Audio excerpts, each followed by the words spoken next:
चलो देखिए, आज हम लोग जानने वाले हैं बहुभुजों का वर्गीकरण यानी क्लासिफिकेशन ऑफ पॉलीगन।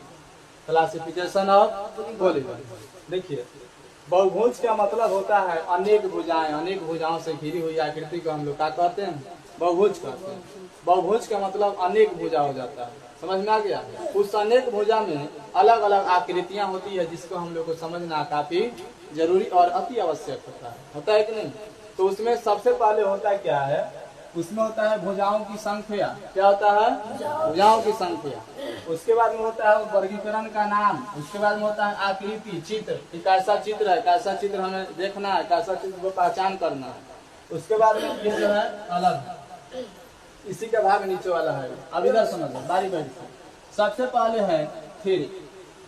थ्री का मतलब होता है तीन, और तीन का मतलब होता है तीन भुजा वाला आकृति। क्या? तीन भुजा वाला आकृति। अब समझिए यहाँ पे ये एक आकृति है जिसका नाम दिया है क्या? त्रिभुज। त्रिभुज। अब इसमें भुजा देखिए, एगो भुजा है यहाँ ए बी, एगो भुजा ए बी और दूसरा है ए सी।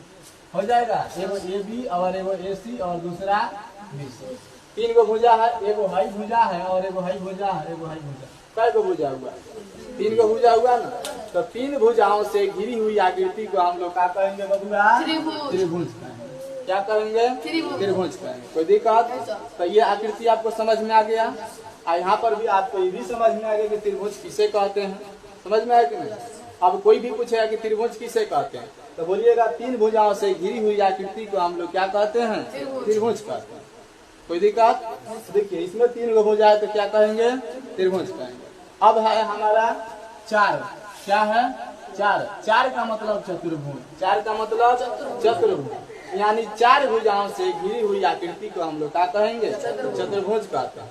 कोई दिक्कत? अब याद समझिए, एक है ए, दूसरा है बी, तीसरा है सी और चौथा है बी। भुजा निकालिएगा तो एगो ए बी हो जाएगा, एगो बी सी हो जाएगा, एगो बी सी हो जाएगा और एगो ए डी हो जाएगा।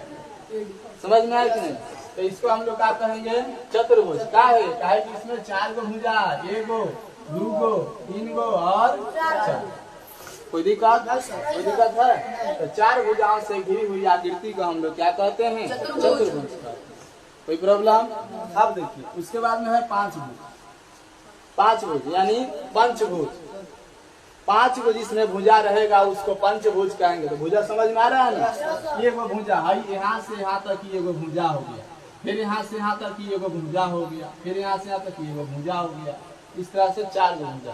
तो अलग अलग भुजा होता है। कोई दिक्कत? उसी अलग अलग भुजाओं को जोड़कर तो हमें जितना का आकृति बना रहता है, जितना अंक का आकृति बनाना रहता है, उसको जोड़ करके हम क्या बनाते हैं? आकृति बनाते हैं। अब ये पंचभुज हो गया। तो देखिए, पांच गो भुजा है, ए बी सी डी और एगो भुजा, दूगो भुजा, तीन गो, चार गो और पांच गो है ना। तो इसको पंचभुज कहेंगे। क्या कहेंगे? पंचभुज। समझ में आ गया? अब देखिए, उसके बाद में है षष्ठभुज। षष्ठभुज का मतलब होता है छह भुजा वाला आकृति। जिसमें छह को भुजा होगा वह छह आकृति बोलेगा, यानी षष्ठभुज बोलेगा। क्या बोलेगा?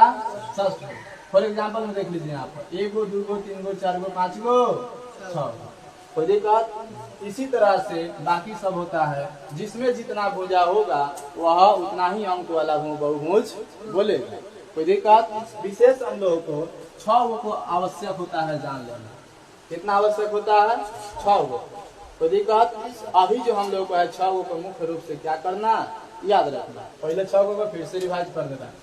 सबसे पहले है त्रिभुज। तीन भुजाओं से घिरी हुई आकृति को हम लोग क्या कहेंगे? त्रिभुज कहेंगे। उसके बाद में चतुर्भुज। चार भुजाओं से घिरी हुई आकृति को चतुर्भुज, पांच भुजाओं से घिरी हुई आकृति को पंचभुज और छह भुजाओं से घिरी हुई आकृति को षष्ठभुज। कोई दिक्कत? अब इधर समझिए, इसका कोई उतना आवश्यकता नहीं होता है, फिर भी जान लेना हम लोग के लिए अति आवश्यक है। जाने जाएंगे तो हम लोग आगे क्या करेंगे? इसका उपयोग कर सकते हैं, या कभी भी आ सकता है।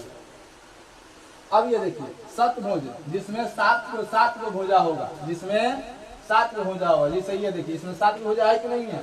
1 2 3 4 5 6 7। किसी भी तरह का आकृति बनाइए लेकिन इसमें सात को भुजा होना चाहिए, उससे कोई मतलब नहीं है। तो उसको हम लोग सतभुज कहेंगे। उसी तरह अष्टभुज है, 8 गो भुजा वाला। जिसमें 8 गो भुजा होगा अष्टभुज कहेंगे। 9 गो भुजा वाला तो नवभुज कहेंगे। अब इसमें 10 होगा तो 10 भुज कहेंगे, दसम भुज, कोई दिक्कत। 11 होगा तो 11 भुज कहेंगे। बाकी जो होता है अनंत होता है एन भुजा बोलते हैं। क्या भुजा बोलते हैं? एन भुजा। समझ में आया? हाँ, विशेष हम लोग कितना याद रखना रहता है? अच्छा, कोई प्रॉब्लम? बस।